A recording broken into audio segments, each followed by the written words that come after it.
If I wanted to lose weight, how far would I have to run in order to lose a pound of fat?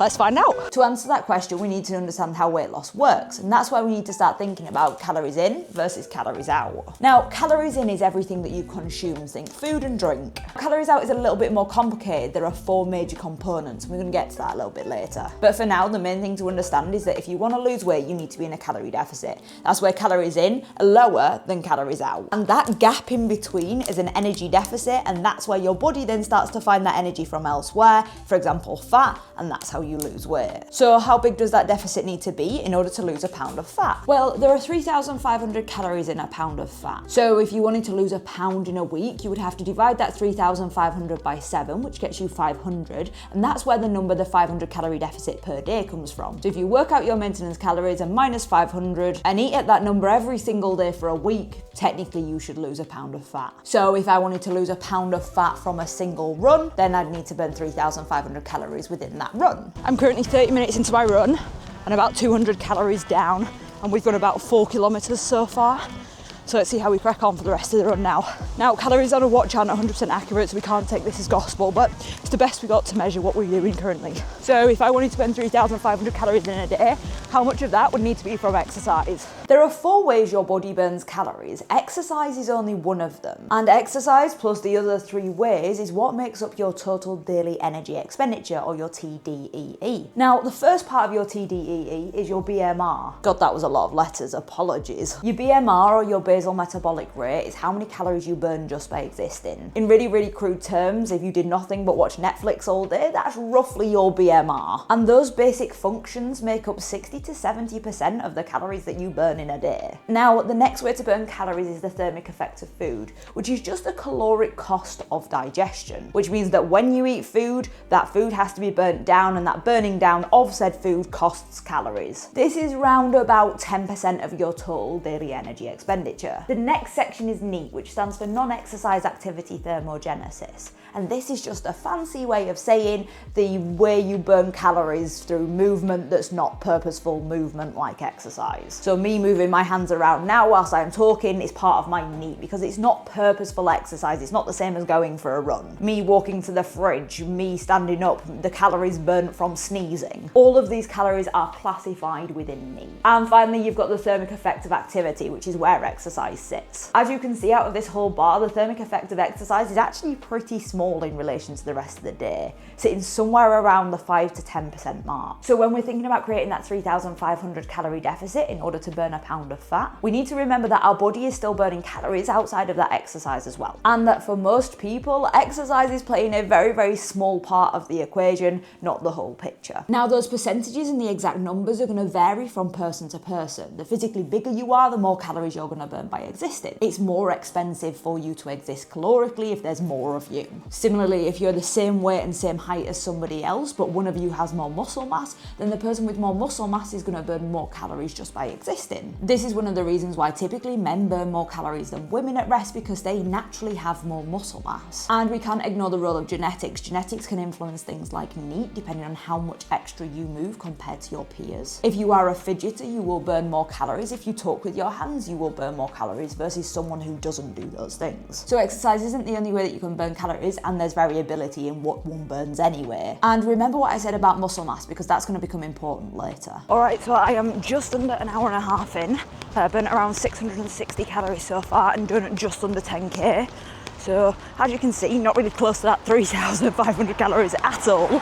Yeah, I think we're going to be going for a while longer. So let's talk about, are all exercises created equally when it comes to burning calories? Now, if you want to know the best exercise for burning calories, you probably already know that cardio burns more calories than lifting weights. If not, as a really crude example, if I did an hour worth of running versus an hour's worth of lifting, for the hour of running I'd burn just over 550 calories, and for the hour of lifting I'd burn just over 200. So on a purely calories in versus calories out basis, for the calories out out part, you'd probably think I would need to do a lot of cardio. But when people say that they want to lose weight, what they usually mean is that they want to lose body fat, not just weight. And resistance training is how you maximize the amount of fat lost and minimize the amount of muscle lost. By lifting weights, you're signaling to your body that your body needs to have those muscles, so it's worth keeping them around. Muscle is more expensive for your body to keep than fat, so it will try to get rid of it if it doesn't think it's particularly useful. So by doing resistance training, you're signaling to your body that that muscle is important, and therefore it should use its other resources like fat. Plus, the more muscle that you have, the more calories you burn just by existing, which is going to be even more important when it comes to losing weight and the keeping it off part. So although cardio might burn more calories per hour, resistance training isn't to be neglected. Alright, I am 30 kilometers in. I have burned around 2,000 calories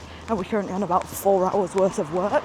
As you can tell, still not about 3,500. And at this point, it's probably worth talking about the downsides of exercising to lose weight. The problem with exercising to lose weight is the impact that it has on your appetite. Now, exercise's relationship with appetite is a J-shaped curve, which means when we're not exercising, appetite is actually dysregulated, which makes it harder to pay attention to those hunger and fullness cues, and those hunger and fullness cues can be slightly out of whack. When we start exercising and are doing a moderate amount of exercise, then those hunger and fullness cues come back into sync. And it's much easier to pay attention to them, and you'll actually find that your appetite goes down. But if you start doing high amounts of exercise and you have a low energy availability, which is probably going to be the case if you're in a calorie deficit, you put yourself at risk of something known as RED-S. This puts you at a higher risk of losing your period, an increased risk of stress fractures, and a whole host of other things that, well, we probably don't want to experience. This is often seen in athletes, but it's something worth considering because, well, if you're going to be someone who's exercising a lot in order to lose weight, then it's worth knowing about. This is why I wouldn't actively pursue weight loss when I'm training for my current ultramarathon. My current exercise levels are on that high end, and if I'm in that high end and I have low energy availability,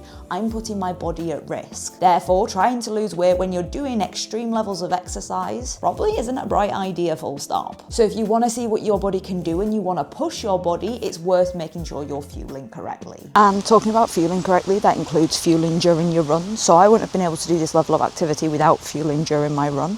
So it's really important that you recognise that you're adding those calories back in some way.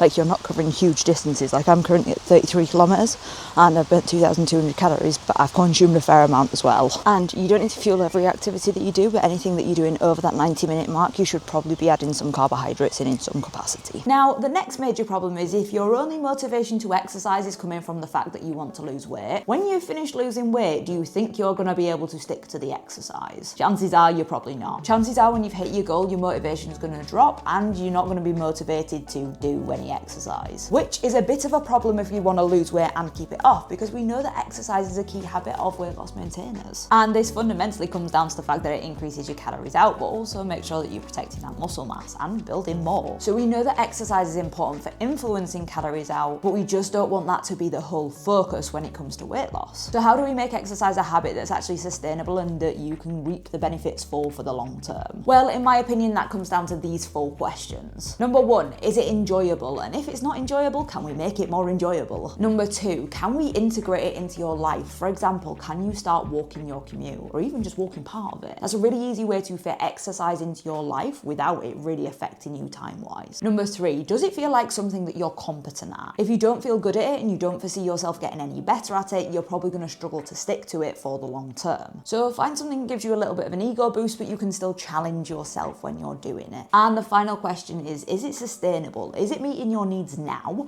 And is it meeting your needs in the future? Remember that as the seasons of your life change, you might change the way that you exercise, and that's all right. But in general, these 4 philosophies work quite well. So if you want to lose weight, exercise isn't the only thing that you need to focus on. You need to be thinking about calories in and calories out. Remember that not all exercise is created equally, and different bits of exercise have different benefits. You can benefit from something as low level as walking, but also making sure that you're doing something like lifting weights to protect that muscle mass. These are not huge calorie burners, but they're very useful habits to have in place for your overall health. And you probably should be thinking about diet as well. It's probably not the right mindset to just try out-train a bad diet, and you're probably not going to be fueling yourself best for performance if you are just trying to out-train a bad diet. So learning more about nutrition and understanding what works best for your body and what works best for certain types of activity and certain goals is also going to be a great part of the process. process. And if you're anything like me, you're going to find that kind of thing fun and interesting, and that's going to make you way more likely to stick to it for the long term. So I have finished, I have logged 40 kilometers in the bag, and according to Strava, I've been moving for 5 hours, 54 minutes and 53 seconds.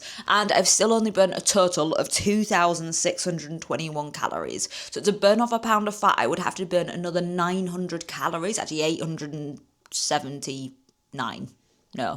69. And that would therefore mean I'd be doing significantly more exercise. I'd be way over a marathon by that point. I'd probably be looking at the 55-60 kilometre mark. And my knees just don't have that in them. So just to prove that the amount of exercise that you do, really you can't burn off a pound of fat from a run, or rather it takes you a bloody long time. And ultimately, if you want to lose a pound of fat, you should probably do that in a sustainable way where you're thinking about eating better quality food and also exercising in a way that, you know, you can actually do. And if you want to learn more about losing weight and keeping it off in a sustainable way, then make sure that you hit that subscribe button. And if you want to keep hanging out, then you should check out this video next.